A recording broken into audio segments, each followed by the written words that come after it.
नमस्कार साथियों, unique politics पे आप सभी का स्वागत है। साथियों, मैं उमेश झिलमिलिया और हम बात करने वाले हैं और विश्लेषण करने वाले हैं 2024 के लोकसभा चुनाव को लेकर के।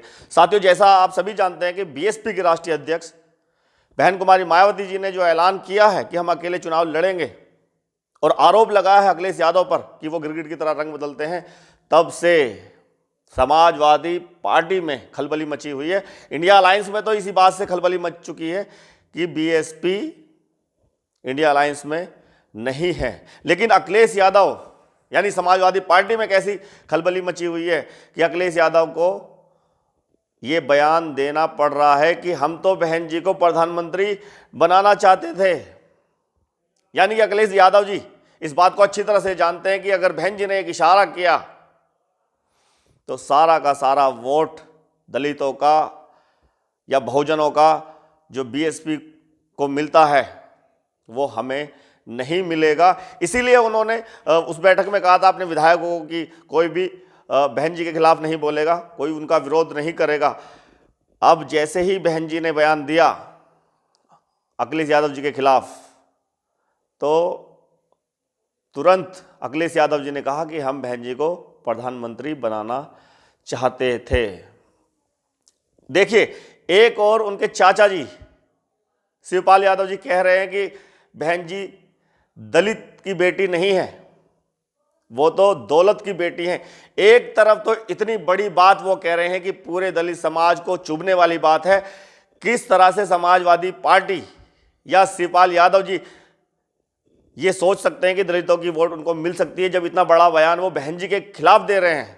और उधर अखिलेश यादव जी अपनी पार्टी को बचाने के लिए या सीट वोट लेने के लिए दलितों का वो बयान दे रहे हैं कि हम प्रधानमंत्री बनाना चाहते थे। तो इनमें आपसी तालमेल नहीं है। क्या अखिलेश यादव जी ने शिवपाल यादव जी को नहीं समझाया? जब अपने विधायकों को अपनी मीटिंग में उन्होंने कहा तो इतनी बात शिवपाल यादव जी को, चाचा जी को समझ आनी चाहिए थी। इससे बहुत नुकसान उनको होने वाला है। और दूसरी सबसे बड़ी बात ये तो हो गई कि अखिलेश यादव बचाने में लगे हुए हैं अपनी पार्टी को और वोटों को। जो 2022 में दलितों का वोट उनको मिला, वो वोट दोबारा मिलेगा या नहीं मिलेगा वो तो देखने वाली बात होगी। लेकिन जिस तरह से बहन जी सक्रिय नजर आ रही हैं, जिस तरह से पूरी मीडिया में वो छाई हुई है और जिस तरह से वो ऐलान कर रही हैं, वैसे लोग तो ये सोच रहे थे कि बहन जी 15 जनवरी में ऐलान करेंगी कि गठबंधन में शामिल हो सकती हैं, लेकिन ऐसा नहीं हुआ। उन्होंने जो रणनीति बना रखी है उस रणनीति के पीछे क्या उनका प्लान है वो बहुत जल्द सामने आने वाला है, क्योंकि चुनाव में ज़्यादा वक्त नहीं बचा है। लेकिन हमें ऐसा लग रहा था, क्योंकि जब मलुक नागर जी ने इस बात को कहा कि अगर कांग्रेस माफ़ी मांगे, उस जो विधायक तोड़ते राजस्थान में और उत्तराखंड वगैरह में जहां भी विधायक तोड़े उसके लिए माफ़ी मांगे और प्रधानमंत्री पद की उम्मीदवार घोषित करे, तो ही बहन जी गठबंधन में आ सकती है। ये बड़ी बात थी। लेकिन अभी तक कोई कांग्रेस की तरफ से इस तरह का कोई स्टेटमेंट आया तो नहीं है किसी की तरफ से। तो ये बात सही है कि बहन जी इस तरह का ही ऐलान करती। इससे जब ये स्टेटमेंट चला मलुक नागर जी का, इसके बाद से जब कांग्रेस की तरफ से कोई प्रतिक्रिया नहीं आई कि वो बहन जी को प्रधानमंत्री बना रहे हैं नहीं बना रहे हैं या माफ़ी मांग रहे हैं नहीं मांग रहे, जब इस तरह की कोई बात सामने आई नहीं, तो बहन जी तो ये निर्णय लेती ही लेती कि वो अकेले चुनाव लड़ेंगी, क्योंकि उनको फ़ायदा नहीं मिलता। जैसा कि बहन जी ने कहा है कि उनको फ़ायदा नहीं मिलता। 2014 में 0 सीट आई, 19.77% उनको वोट प्रतिशत मिला। लेकिन जब गठबंधन होता है तो सीट बढ़ जाती हैं, तो 19.26 2019 में मिला, 10 सीटें उनको मिली। ज़्यादा कोई फायदा दिखाई नहीं दिया बहन जी को और इसलिए उन्होंने गठबंधन तोड़ दिया। और वो जानती हैं कि कांग्रेस जहां मात्र एक सीट पर है उत्तर प्रदेश के अंदर, वो आज दलितों के सहारे, बहुजनों के सहारे 25 से 30 सीटों पर उत्तर प्रदेश में पहुंच सकती है अगर गठबंधन होता है तो। और कुछ कांग्रेस पे जाएगा, कुछ समाजवादी पार्टी पे जाएगा। तो इस तरह से पार्टी बिखरने के चांस ज़्यादा होते हैं। इसलिए बड़ी सोच समझकर उन्होंने ये फैसला किया। ये अब से नहीं, ये फैसला 2023 के चुनाव जो विधानसभा के हुए हैं उससे पहले ही ले लिया था उन्होंने, और उसी फैसले पर वो अटल हैं आज भी। और अब फायदा किसको हो सकता है? जिस तरह से लोग ये कह रहे हैं कि फायदा जो है वो बीजेपी को मिल सकता है। हाँ, ये सीधी सी बात है कि जब वोट बटेंगी तो फायदा बीजेपी को हो सकता है, लेकिन अभी ऐसा नहीं है कि बीएसपी अकेले चुनाव लड़ रही है। हो सकता है कि कोई और भी उनके साथ शामिल हो जाए, जैसा कि बीएसपी की राष्ट्रीय अध्यक्ष बहन जी ने कहा था कि जो इंडिया और एनडीए में नहीं है, अगर वो पार्टियां हमारे साथ आती हैं तो हम गठबंधन उनके साथ कर सकते हैं, उनके साथ मिलकर चुनाव लड़ सकते हैं। और बात चल रही है उत्तर प्रदेश ही नहीं, पूरे देश में ये बात चल रही है कि अगर ओवैसी की पार्टी बीएसपी के साथ मिल जाती हैं तो खेला हो सकता है। दलित, मुस्लिम, बहुजन समाज के लोग मिलकर मायावती जी को प्रधानमंत्री बना सकते हैं। हाँ, ऐसा हो सकता है, क्योंकि पहले ही प्रवक्ता कह चुके हैं ओवैसी के पार्टी के कि बहन जी को हम प्रधानमंत्री बनाना चाहते हैं, क्योंकि बहन जी निष्पक्ष राजनीति करती हैं, किसी के साथ भेदभाव, हिंदू मुस्लिम, हिंदुस्तान पाकिस्तान ऐसी चीज़ों से दूर रहती हैं, इस तरह की राजनीति नहीं करती, संविधान के दायरे में रहकर काम करती हैं और कानून का राज बीएसपी के राज में रहता है।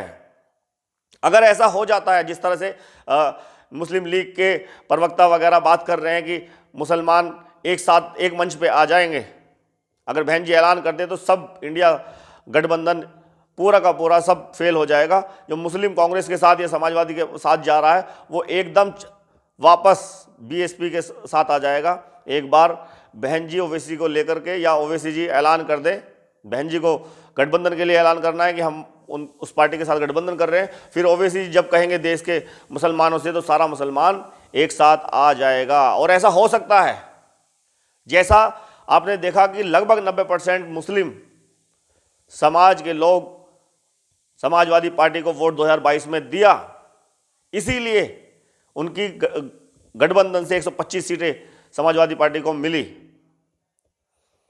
और इसका फायदा उठाकर कि बीजेपी को शायद समाजवादी पार्टी हरा रही है, तो बहुजन समाज के लोगों ने, बीएसपी के वोटरों ने भी समाजवादी पार्टी को वोट दिया था। तो अगर ऐसा होता है, ओवैसी के साथ गठबंधन होता है और छोटी मोटी पार्टियां खुद अपने आप ही आ जाएंगी बीएसपी के साथ। अगर मायावती जी ऐसा करती हैं और ये ऐलान करती हैं, तो इस बात को सब जानते हैं कि देश में तीसरा मोर्चा बनेगा और तीसरे मोर्चे में सबसे ताकतवर मायावती जी ही होंगी। और प्रधानमंत्री बनने से शायद उनको कोई रोक नहीं सकता फिर, क्योंकि कई सीटें ऐसी हैं पूरे देश के अंदर जो ये तय कर सकती हैं कि प्रधानमंत्री फिर बहन जी ही होंगी। अब देखने वाली बात यह है कि ऐसा होगा या नहीं होगा। लेकिन हम एक चर्चा और कर लेते हैं कि एक बात ये भी चलती है कि बहन जी ने जो फैसला लिया वो डर की वजह से लिया। पहली बात तो बहन जी ने पहले ही ये फैसला ले लिया था कि वो अकेले चुनाव लड़ेंगे, तो ये कहने की तो बात है ही नहीं। लेकिन फिर भी लोग जो कह रहे हैं कि बहन जी ने डर की वजह से ये फैसला लिया, तो मैं उनको ये बता दूं कि इस देश के अंदर सबसे ताकतवर नेता बहन जी यानी कि मायावती जी हैं, क्योंकि पूरे देश में उनको प्यार करने वाले, उनको भगवान मानने वाले लोग रहते हैं। एक तो होता है कि आप उनके लीडर हो, लेकिन कुछ लोग किसी नेता को भगवान मानते हैं और ऐसे लोगों की संख्या करोड़ों में है। जब बहन जी के खिलाफ जरा सा कोई बोल देता है, जैसा अखिलेश यादव जी ने बोला, तो उनको यू टर्न लेना पड़ गया था। तो आप सोचिए कि क्या ईडी फीडी बहन जी को डरा सकती है। बहन जी के बारे में पहले भी ये कहा जाता है कि बहन जी किसी से डरती नहीं है और ना ही उनको कोई डरा सकता है। तो ये अफवाह जो है, इससे तो दूर रहने की ज़रूरत है। कोई भी पार्टी है उसको आगे बढ़ने के लिए वो अकेले चुनाव लड़े या किसके साथ लड़े, वो उनकी रणनीति पर निर्भर करता है, जो कि बहन जी ने रणनीति अपनी बना रखी है, उन्होंने ऐलान कर दिया। अब इसे आप ये नहीं कह सकते कि वो उससे डरा हुआ है या उसके दबाव में काम कर रहा है, तो ये बिल्कुल गलत चीज़ें हैं। इससे हमें सभी लोगों को बचना चाहिए। तो एक बात तो ये हो गई। अब दूसरी बात ये कि अगर गठबंधन ओवैसी के साथ होता है या थर्ड फ्रंट बनता है,